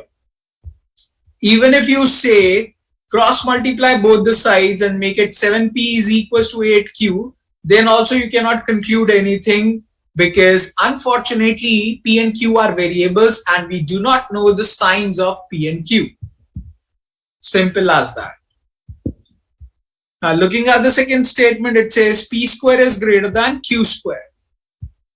So since the beginning, we are discussing whatever is on the right, take it towards left. So it will become P square minus Q square is greater than 0. So this will simply be taken as P plus Q, P minus Q is greater than 0. Product of two terms is greater than 0 implies either both of them will be positive or both of them will be negative. So if both of them are positive, it means P plus Q is greater than 0 and at the same time P minus Q is also greater than 0. or if both of them are negative, then P plus Q is going to be less than 0, and at the same time P minus Q is also going to be less than 0. So out here we'll get a situation that is P is going to be greater than minus Q, and at the same time P is going to be greater than Q, or here we'll get P is going to be less than minus Q, and here we'll get P is less than Q. So the point is, we are getting a situation here that is P is going to be greater than Q, or P is going to be lesser than Q. So we don't have a confirmation out here. So therefore, we cannot conclude anything from statement 2 as well. So statement 2 will also be ruled out, B will be out. Now statement 1 got failed, statement 2 got failed. We need to combine the two statements. So what we know out here is the ratio of the two numbers is given to us as 8 by 7. That means out here both of them could be negative or both of them could be positive. We do not know the sign of P and Q. So the point is, if both of them are positive, then P will be greater than Q. If both of them are negative, then Q will be greater than P. So even upon combining the two statements, we are not confirmed about the signs of P and Q. So still we have the same situation. Maybe P will be greater than Q, or maybe Q will be greater than P. So therefore, even upon combining the two statements, we don't get a definite answer to the question asked. Therefore, C also gets ruled out, and automatically the answer to the question will become option E. That's one of the way of dealing with this question, but this question is a bit simple, and if you follow such a long procedure, it will take time to solve out this question. So these kind of calculations in such kind of question is not going to be very good. So what you can simply relate is, when you are solving out the question, you might need some relation between the statement 1 and statement 2. Now what I'm trying to say is, let me explain that. So now we are going to talk about the smart way of doing the same question. Statement 1 is unfortunately the same. That is, we are given P by Q is equals to 8 by 7. So either both of them can be positive or both of them can be negative. If both of them are positive, P will be greater. If both of them are negative, Q will be greater. So we don't have the confirmation about the signs of P and Q. So therefore, we cannot conclude anything about P and Q. So statement 1 will be out. Now, looking at the second statement, it says P square is greater than Q square. In the mathematical aspect, what are we given with is that square of one number is greater than square of another number. Now, square of one number is greater than square of another number means, what is the quantity inside? We have no clue about it.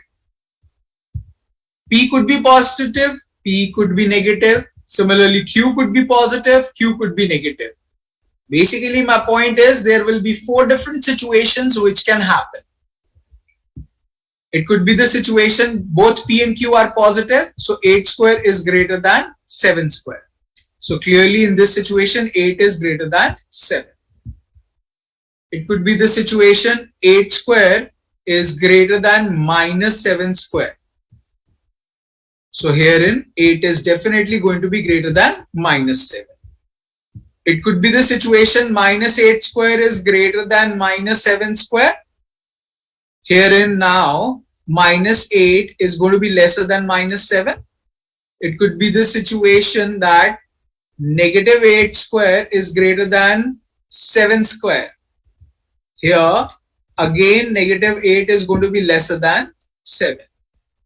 Now what I am trying to conclude here is that in the first two situations P got greater than Q, and in the second two situation P got lesser than Q. So it may be the case P is greater than Q, or it may be the case P is lesser than Q. So we don't have any confirmation to the question asked. Therefore, second statement will be simply ruled out. So what I have done, or what I am doing is, I am just simply making out a relation between statement 1 and statement 2. as I have solved the statement 1 in the context of positive negative, in a similar way, I have solved the statement 2 in the context of positive negative, and henceforth analyzed the question asked. But even upon combining the two statements, we cannot confirm the sign of P and Q. Therefore, which one will be greater, which one will be smaller is of question mark. So we don't have the idea altogether. If we don't have the idea altogether, so automatically the answer to the question will become option E. So either ways you can go about the question, both will be termed as correct. But eventually the second smart way is going to be more applicable than the first one. The point and the objective is try to solve statement 1 and statement 2 in the similar kind of fashion. That's the whole idea. So guys, does that make sense to everyone?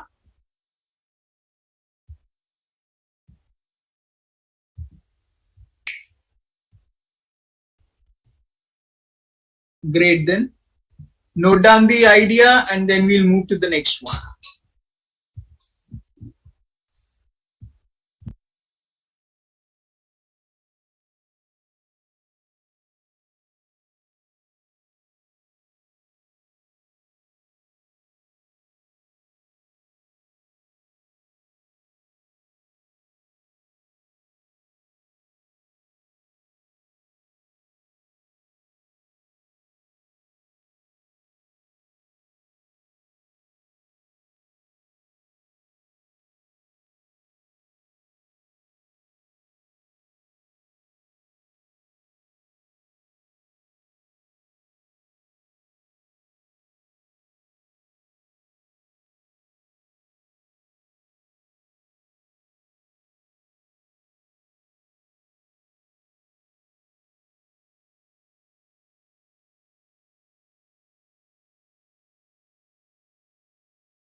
Okay guys, moving on.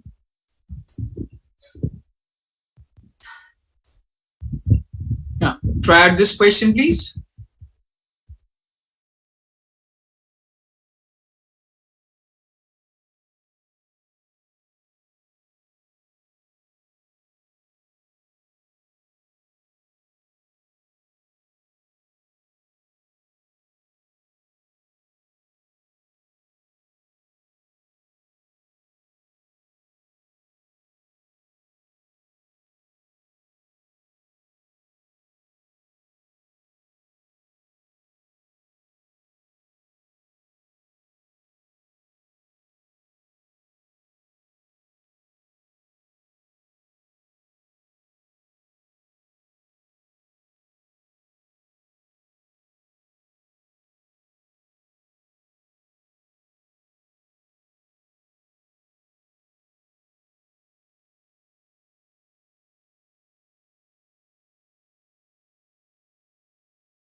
Okay, so we have two variants of answer. One is B, the other is D.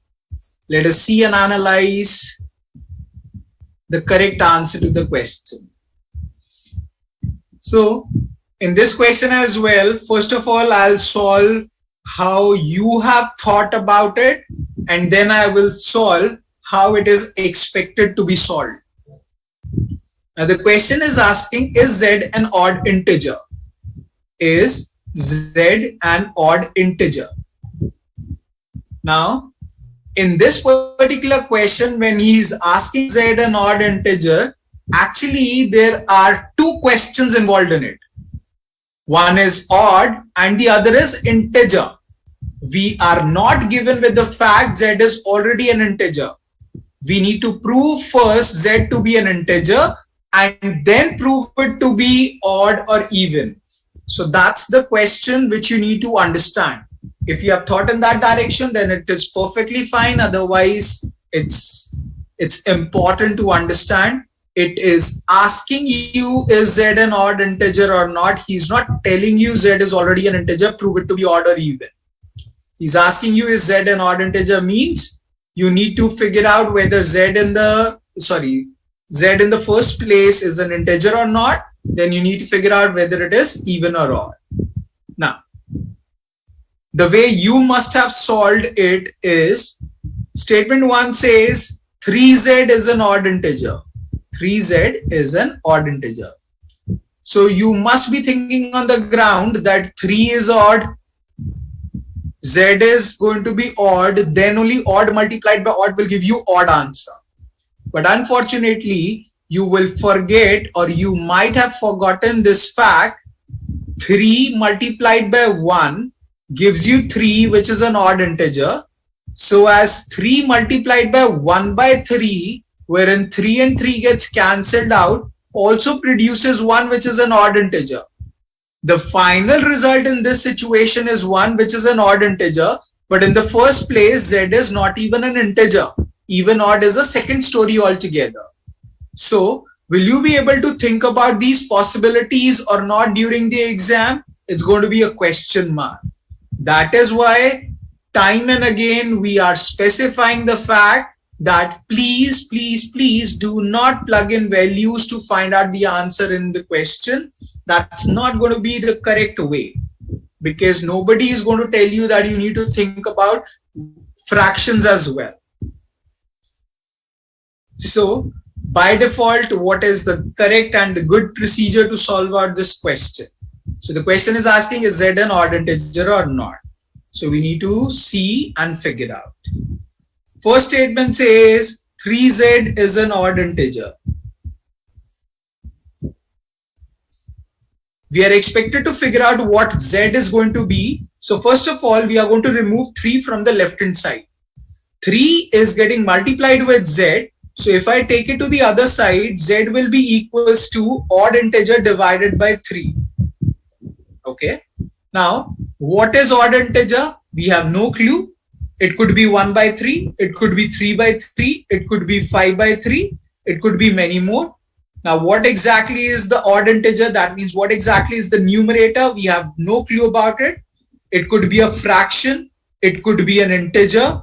It could be a fraction, maybe something else. So we don't have any idea or justification whether Z is going to be an integer or not. So therefore, the first statement, we can clearly say that we are not sure whether Z is going to be an integer or not. Therefore, statement 1 will get ruled out and option A and D will simply get ruled out. Second statement says Z over 3 is an odd integer. Now, let us write it as I1 and this as I2. I1. So now, again, we are expected to figure out what Z is going to be. So here you can clearly say, you will take 3 to the other side and it will become Z is equals to 3 times some odd integer. Now, what we can simply conclude out here is 3 is odd. Odd is definitely odd. 3 is integer. Odd integer is an integer. So odd integer multiplied by odd integer will definitely produce an odd integer. So second statement is definitely going to be correct, that this gives a clear indication Z is going to be odd integer. So therefore, second statement is sufficient to answer the question asked. So the answer to the question will become option B. So bottom line, whenever whatever is required, segregate that and finally relate out the idea in the correct way. So guys, does that make sense to everyone?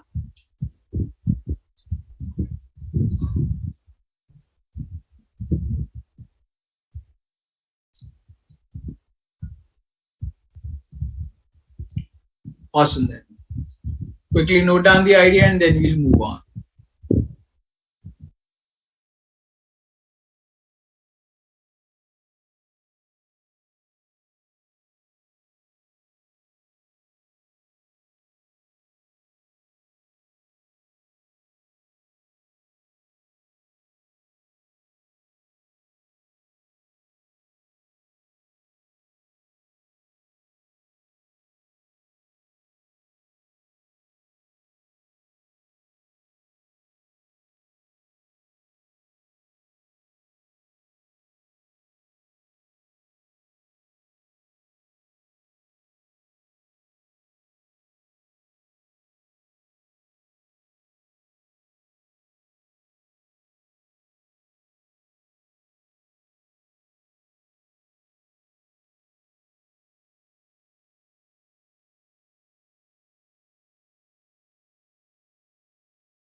Okay guys, moving on.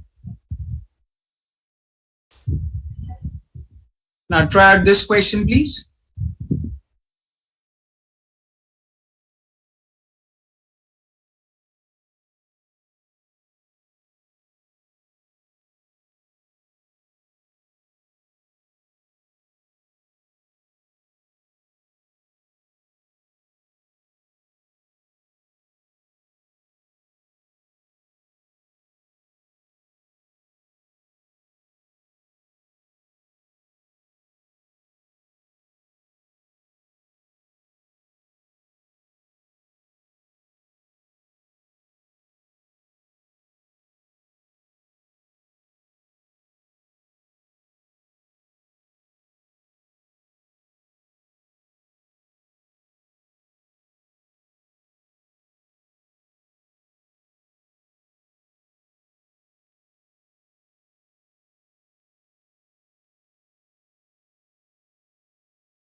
So guys, what is the answer? Quite a simple question.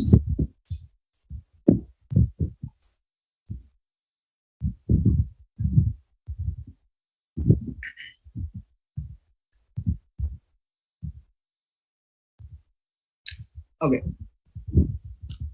let's see. So it's a data sufficiency question, DABCE. Question is asking, is the ratio k square by m greater than 0? Is the ratio positive?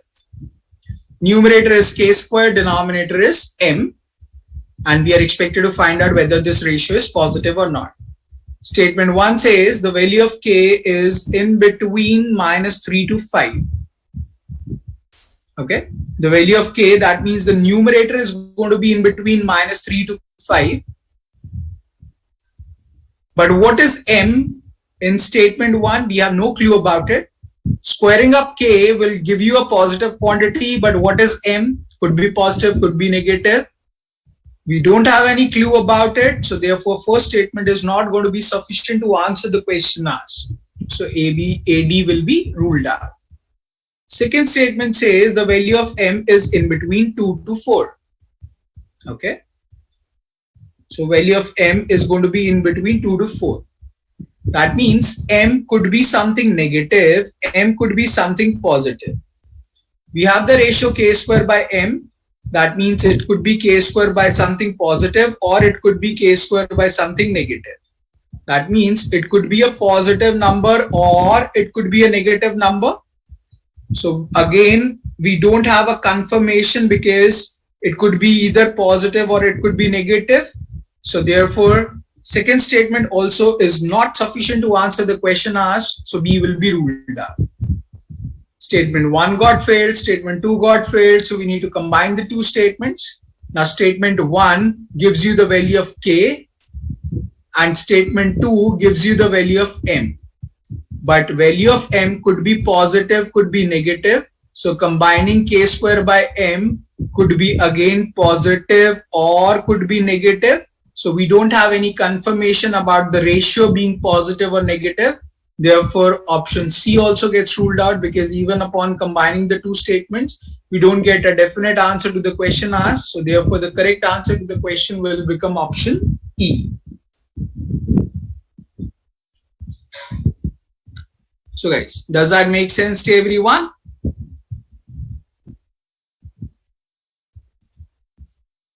Great.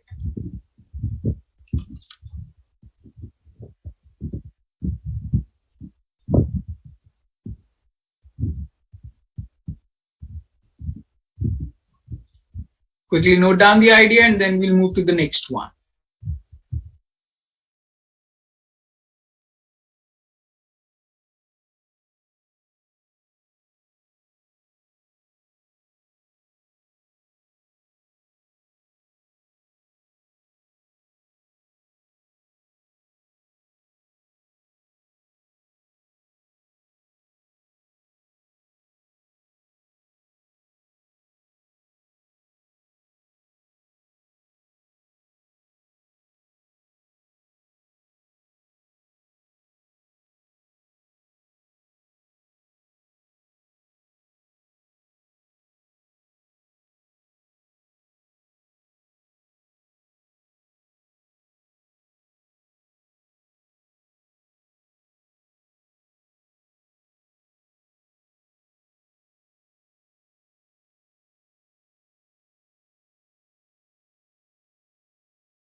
Okay guys, moving on.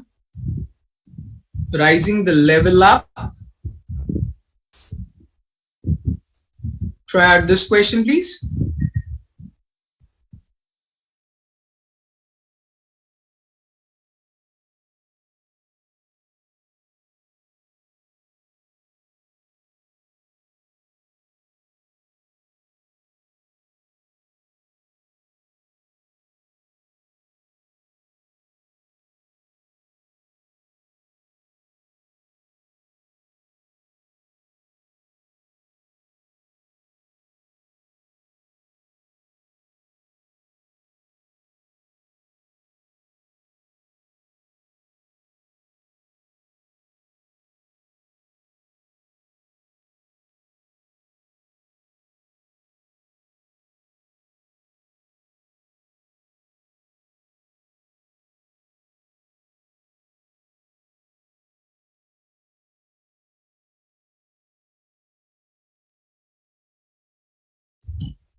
Okay guys, you guys are saying B is the answer. Okay. Now, this was, I would say this is going to be more difficult than question 6, but it's not that difficult. That's why you got the correct answer in place. But looking at all the possibilities is really very important, which you might have missed out. So let us see what exactly I'm trying to say. So it's a data sufficiency question. We'll be writing DABCE. He's asking is k square by m less than 0? So is the ratio negative? That's the question. So simply first statement tells me about the value of k, but what is m is unknown to us. So statement 1 is simply not sufficient to answer the question asked. Looking at statement 2, it says m is going to be in between 2 to 4. That means it is stating the fact m is going to be a positive number. Now we have the ratio as k square by m, and what we got to know further is that m is a positive number. So you might have concluded this way that k square means square of a number. It's going to be positive divided by a positive quantity. So positive over positive is going to be finally positive number. Is positive less than 0? Answer is a definite no. So we have a definite answer to the question asked. Therefore, statement 2 is sufficient to answer the question asked, and answer will be B. But unfortunately, you missed out on one thing. What is that? We just now discussed in third question, square of a number is not just a positive quantity, it might be equals to 0 as well. And you didn't see the 0 concern in this question. I've already mentioned this fact that if you do not consider 0 to be an important number, then you will get 0 credit for the question. So the point out here is we have k square by m, wherein what we know is it's going to be k square by a positive number. Now this will have two different possibilities altogether. K square might be 0 divided by a positive number, which will give 0 as the final value. K square might be positive divided by a positive number, which will give you a positive answer at the end. Now the question will become, is 0 less than 0? The answer is no. Is a positive number less than 0? The answer is still no. In both the situation, we are getting a definite no to the question asked. That's why second statement is going to be sufficient and the answer will still remain B. But unfortunately, if you missed on this idea and by chance one of the answer would have been yes and the other answer would have been no, then in that case, you might have gotten the wrong answer to the question. So the point is, you need to see the minutest thing given in the question. Even if it is not specified, still you need to work on it. So you were given k square in the initial position. So k square is going to be either positive or 0. So you need to look at both the categories altogether. So guys, does that make sense to everyone?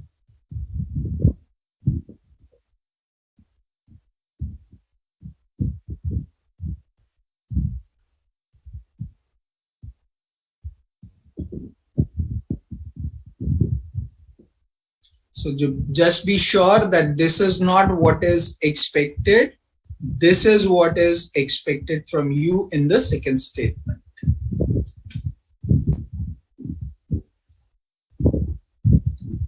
So guys, note down the idea and then we'll move on.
Okay guys, moving on.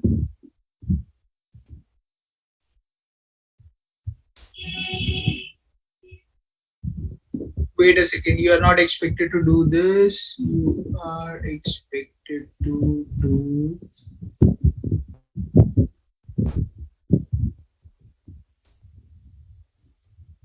Yeah. Now try out this particular question, guys.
So sorry, guys.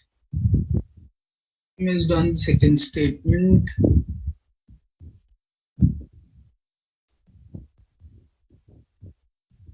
Second statement out in this question is b is less than 0.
Okay guys, let's begin with.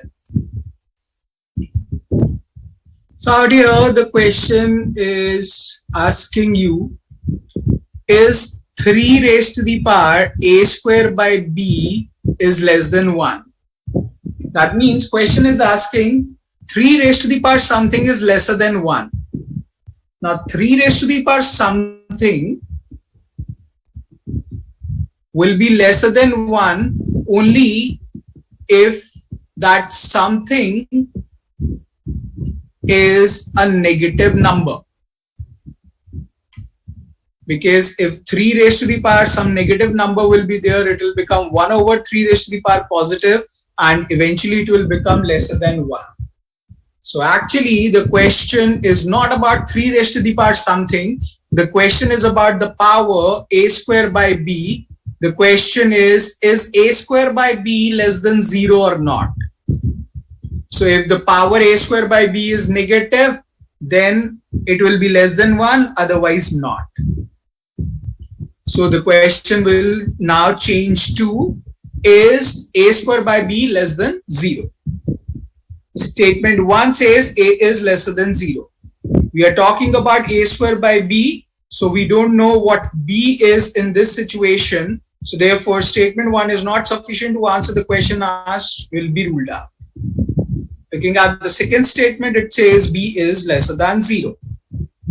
Okay. So we have a square by b and we have b to be less than 0. That means it will become a square by something negative. Now herein it will follow two situations. A square could be 0 divided by something negative, which will make it 0.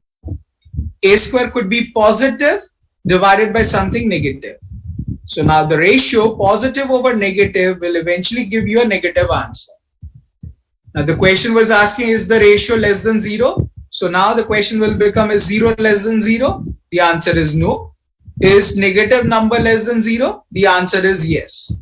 So the point is, in one of the situation we are getting a no, and in the other situation we are getting a yes. So we do not have a definite answer to the question asked. Therefore, second statement will simply get ruled out and B will be out. Now, this is what I was trying to say in the previous question as well, that it might be the situation you get no as well as yes in the same statement. So if you have no as well as yes in the same statement, that means there is no confirmation about the question asked. So now statement 1 got failed, statement 2 got failed. So we need to combine the two statements. Upon combining the two statements, what we get to know is A is going to be less than 0 and B is also going to be lesser than 0. The ratio was A square by B. A is less than 0, so numerator will become negative squared. B is also less than 0, so denominator will become a negative number. In the numerator, it says negative squared. Negative square will eventually become positive divided by something negative. Positive over negative will give you a negative answer, and negative less than 0, the answer is a definite yes. So upon combining the two statements, we get a definite answer to the question asked, that yes, it is going to be true. So therefore the correct answer to the question will become option C.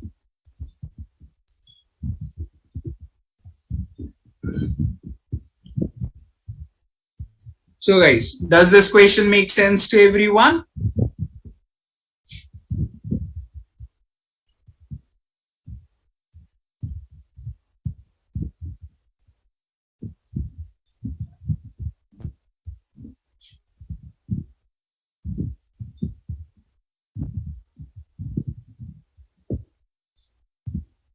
Good morning, guys.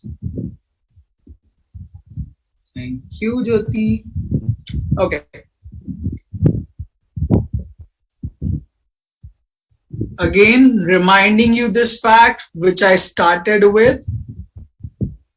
Please pace up with the homework. If you won't do it, it won't work and you'll be lost somewhere in the middle of GMAT. So please be conscious about it. Start doing the homework. Secondly, for this particular chapter of inequalities and modulus, we are still going to do certain questions about inequalities, and then finally we'll be wrapping up with the modulus part, that is absolute values, in the next class. So the next class will be again devoted towards inequalities and absolute values. A simple request once again, accept the questions from absolute values. You are expected to try out all the rest of the questions about inequalities in this chapter, means in this handout. I repeat, accept the questions about absolute values, leave them apart, no need to do them. But the question about inequalities should be done so that in the next class we can save our time and directly discuss the question rather than me giving the question, you are trying or attempting, and then I am solving. Will that be done by the next class?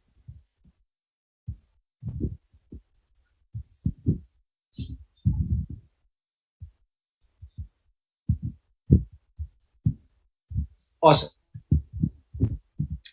So guys, that's all from my side for today.